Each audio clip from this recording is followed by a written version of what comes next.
Thank you for joining us for World Oceans Day. I am Roma Hayward, Animal Care and Quarantine Officer here at Bermuda Aquarium, Museum and Zoo, and I'm going to show you a little bit about our wildlife rehab program. In addition to our zoo and aquarium collection, we do have a wildlife rehab center. If you see a wild animal that is injured or sick, you can bring them into us and we'll take care of them and try to get them back out into the wild. We are the only facility on the island that has a permit to rehab protected species. We take care of any protected species from little songbirds to raptors and anything in between. As far as marine animals go, in the summer months we see longtails, shearwaters, and petrels. And we deal with green sea turtles, loggerheads, and hawksbills. From time to time, we are required to respond to marine mammal strandings, such as small whales, dolphins, or seals. It is important that if you see an animal in distress, you give us a call. You can check out the list of protected species on the Department of Environment and Natural Resources website at environment.bm. It may be an animal that has made a long journey to the island and just needs a little rest before it goes on its way. Or it may be an animal that has become injured or sick. The goal of the wildlife rehab program is to treat them and get them back out into their natural environment so that they have the best chance of survival. So join me in behind the scenes tour of the Wildlife Rehab Center. We already have our first long-tailed chick of the season. So let me show you a sample of what our day entails as we look after this little guy. So you can see our setup here for a downy chick. We have a heat lamp above, and we have him placed in a small tub which has a sandy bottom. The heat lamp will be on for a couple of weeks as he grows and puts on weight. We have a towel placed in here with him just for a little bit of comfort, as oftentimes the parents are with them in the nest at this stage of their life. So we're estimating him to be about a week old. You'll notice that he's just losing his egg tooth, which is at the white spot at the tip of his beak. And that's to help him get out of the egg as he's hatching. Oh, nice big yawn from the little guy. You'll see that big mouth of his put to use a little bit later as I try to feed him.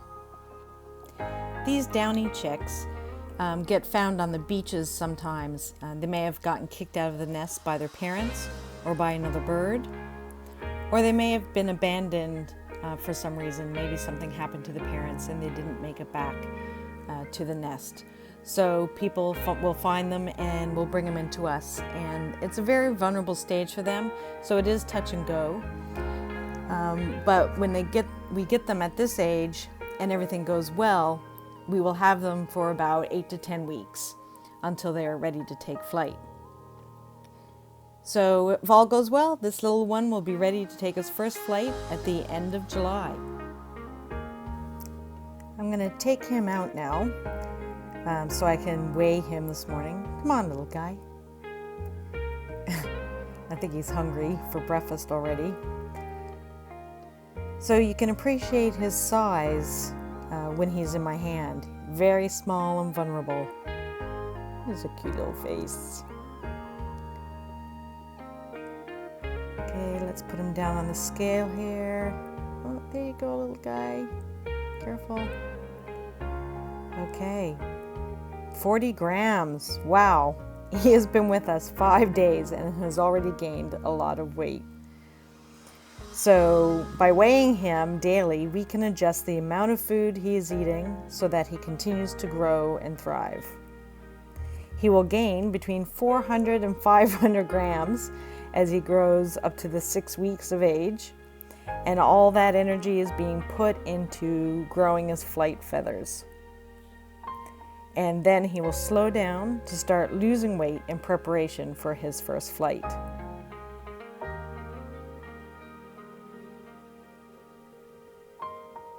He's just chilling here. All right, I'm going to put him back so I can prepare his morning diet. At this age, the chick will eat fry, and as he gets older, we will feed him capelin and squid. So right now he's getting fed 3 times a day, but we'll be moving to twice a day in another week or so, as that is how often the parents will visit the nest to feed the chicks once they get older. So I have the fry lined up on my finger, and you'll notice when he goes to feed, he'll open his mouth nice and wide, and we'll be able to put the fish in.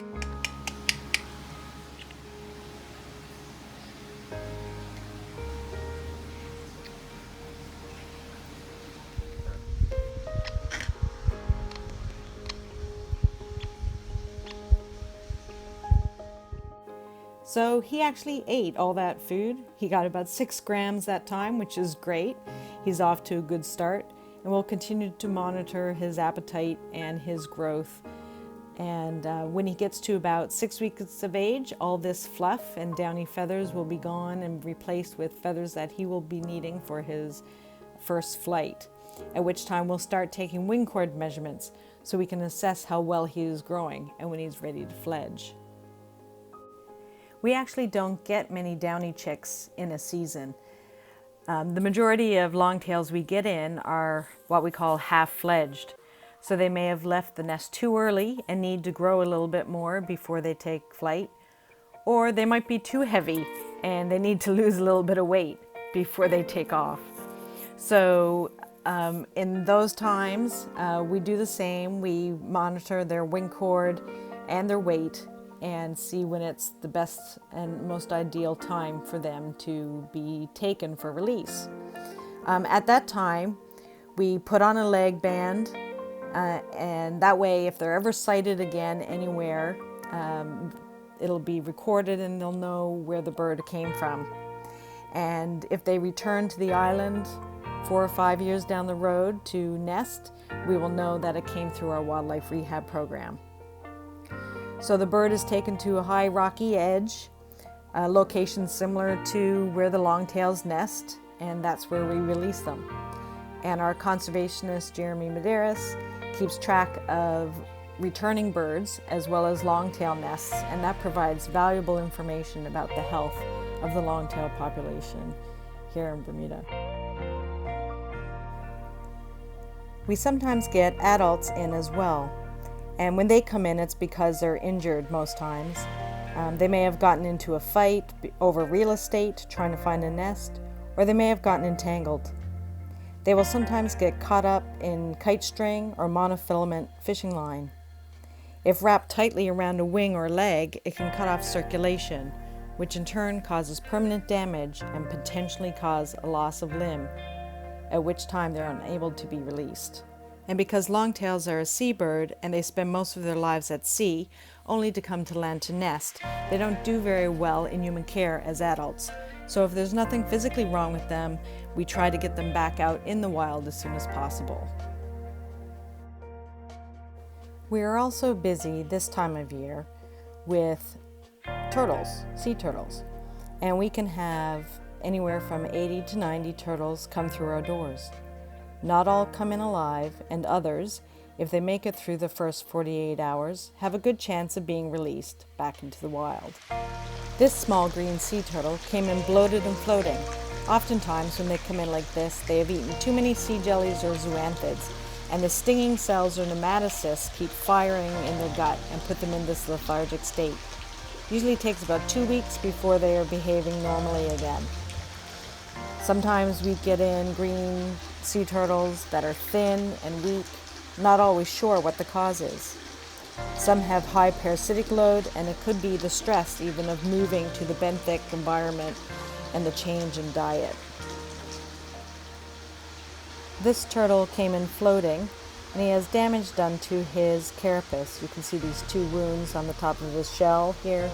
We're not sure exactly what caused it, but we're treating those wounds, and he's quite thin, so we need to get him to gain some weight. So he's working on it, as you can see.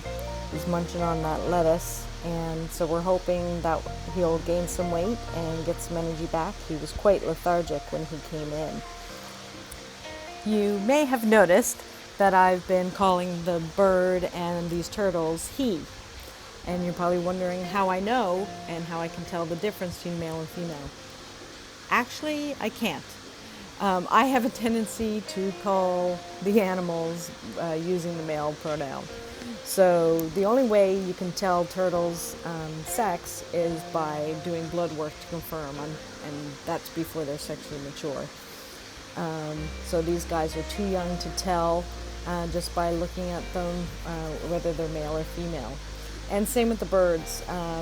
You can do blood work, or you can take a feather and send it away to get it sexed. So I don't actually know whether they're male or female, but it's just easy to call them he. Turtles are at risk of injuries that are caused by humans and our impact on their ocean environment. They may eat plastics that are in the ocean that fill up their stomach, and then they no longer want to eat. Ribbons, kite strings, and monofilament fishing line are ways that they can get entangled.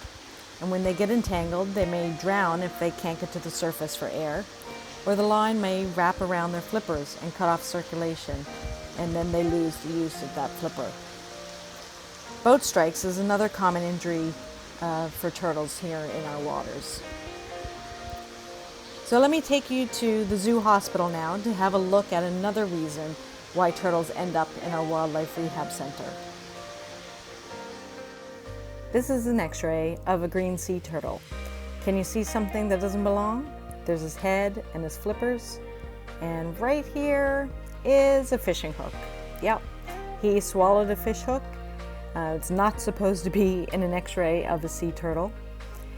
And if we get a turtle in like this and the hook is not in a suitable location for surgery, we tend to wait to see what happens.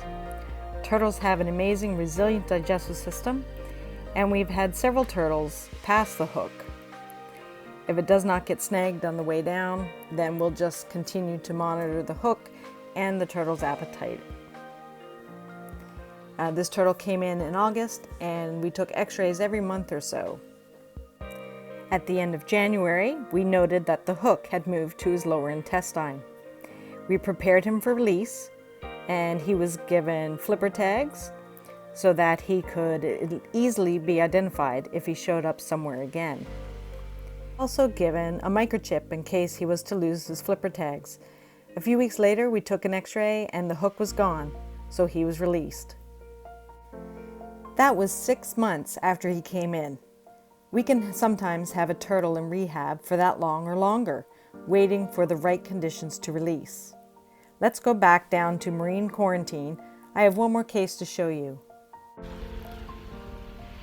The last thing to show you is this little guy.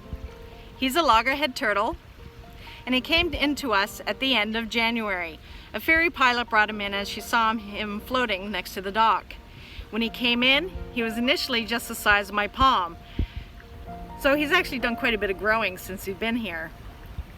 Right now, he's 260 grams, but as an adult, they can reach weights up to 160 kilos, so he's got quite a bit of growing to do.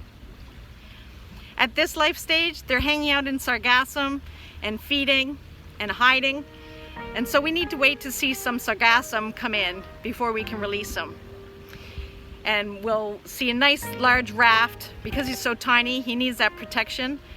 So we'll wait till a nice raft of sargassum comes in so we can release. And there are times that BIOS helps us out because they're often going further south and can find larger rafts. So they've often taken a turtle for us to help release. So until then, we'll be watching his weight. He'll be well fed and well cared for until it's time to go back out into that wide ocean. Well, that concludes the tour of our wildlife rehab center. I hope you enjoyed it. You can see how much work goes into each of these little critters. Helping make a difference is very rewarding. And although we don't always have positive outcomes, knowing that we did all that we could makes the effort all worthwhile. You can help us too by taking care of the ocean environment. Make sure that your kites and strings are stored and discarded properly. Don't release balloons and ribbons into the sky to float away and end up in the ocean. help with beach cleanups, and reduce your trash. And while you're out boating and jet skiing this summer, watch out for turtles and observe no wake in turtle zones. We can all do our part. So thank you for joining us on the World Oceans Day. Take care and be safe.